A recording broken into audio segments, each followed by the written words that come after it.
Magandang araw mga kapuso, mga kapamilya. Ngayong araw na to guys, gagawa tayo ng palitaw. At kailangan natin guys ng glutinous rice, sesame seed,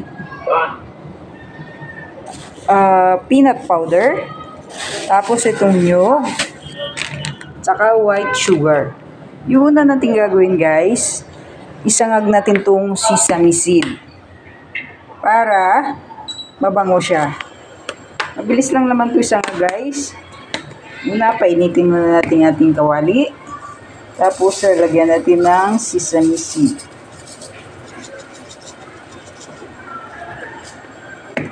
Antayin muna natin magkulay brown yung ating sesame seed. Yan lang guys, sangag-sangag lang natin. Halo-haloin lang hanggang sa maging kulay brown. Huwag naman masyadong sunog kasi mapait pag sobrang sunog. Tama lang.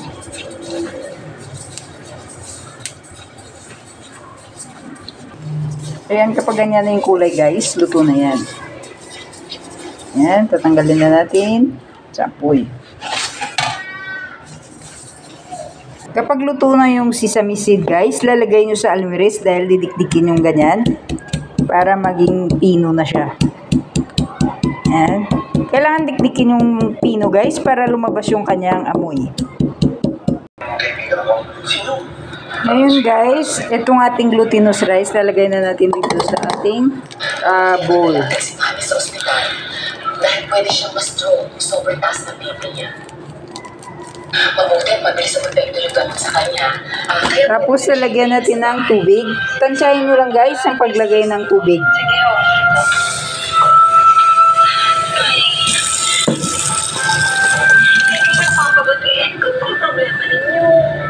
Tapos, i-mix-mix nyo lang ng ganyan at sure nyo na malinis yung inyong kamay.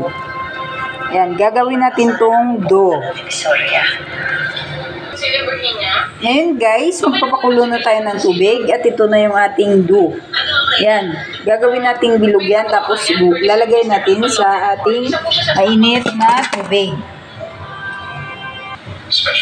Ayan guys, ganyan na guys. Kapag lumutang na siya guys, ibig sabihin luto na itong ating palitaw.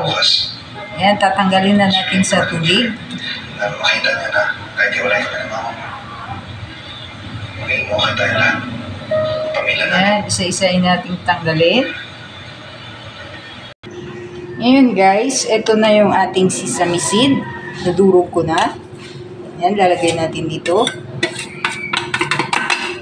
At isasama natin itong ating peanut powder.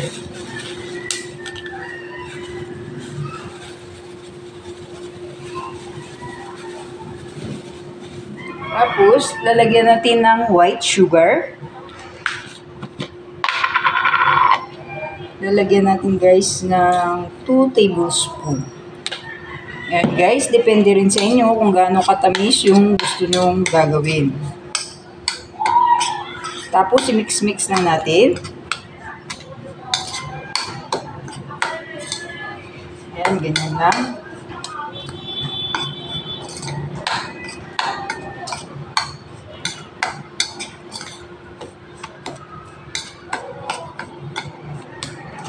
Tapos itong ating nyug.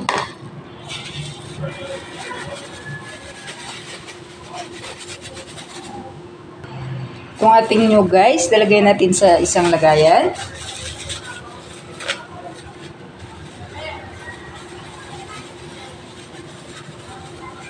Ayan.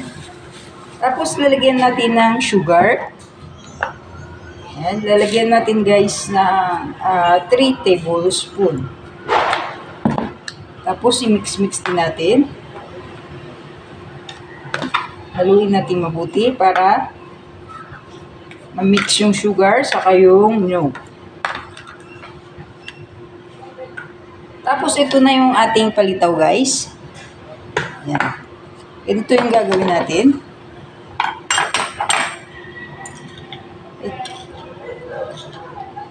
Pag kumain tayo guys, sasaw natin dito sa ating ginawang peanut, tapos yung ating sesame seed. Ayan, ganyan guys.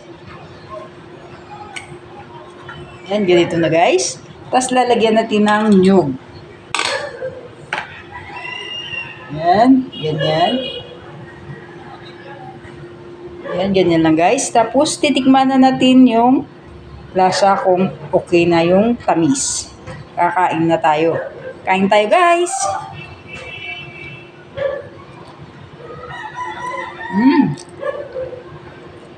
Ang sarap guys. At chewy yung malagkit. Ganyan lang ang paggawa ng palitaw. Huwag nyo palang kalimutan i-follow ko guys para ma-update kayo sa aking mga recipe. Bago na namang recipe. Thank you for watching. Bye bye!